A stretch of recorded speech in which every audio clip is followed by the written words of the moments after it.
ത്രിയേക ദൈവത്തിന് സ്തുതി. യേശുവിൽ സ്നേഹവന്ദനം.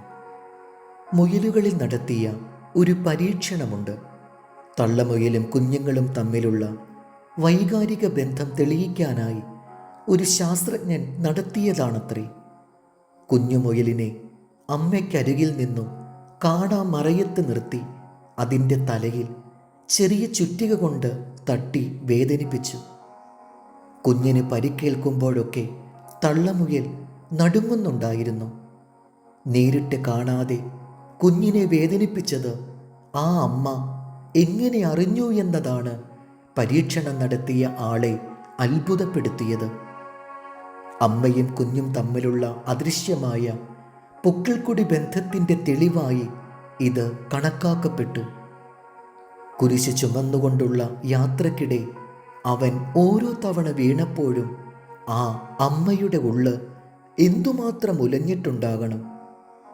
അവനേറ്റ ഓരോ അടിയിലും അമ്മയുടെ ചങ്ക് പിടയുന്നുണ്ട്.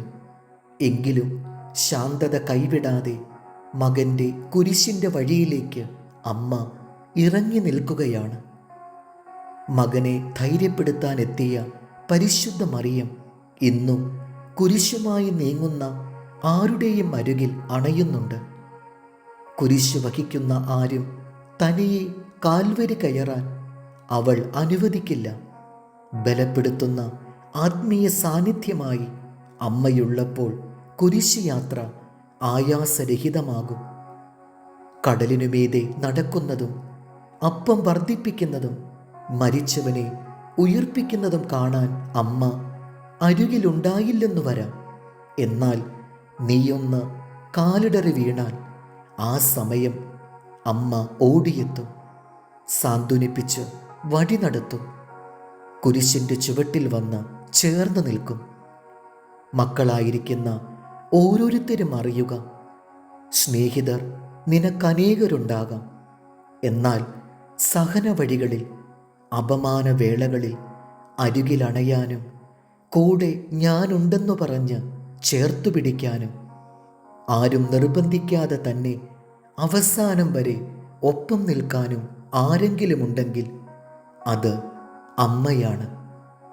പലരും കൂടെയുണ്ടെന്ന് നീ കരുതിയേക്കാം. എന്നാൽ അവരൊക്കെ അമ്മയ്ക്ക് പിന്നാലെ മാത്രമേ എത്തുകയുള്ളൂ. ആരുടെയും ജീവിതത്തിൽ ആദ്യം ഓടിയെത്തുന്നത് അവളാണ്. കാരണം അവൾക്ക് മക്കളാണ് ലോകം.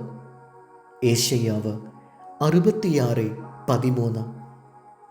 അമ്മ ആശ്വസിപ്പിക്കുന്നത് പോലെ ഞാൻ നിങ്ങളെ ആശ്വസിപ്പിക്കും. നിങ്ങൾ യെരൂശലേമിൽ ആശ്വാസം പ്രാപിക്കും.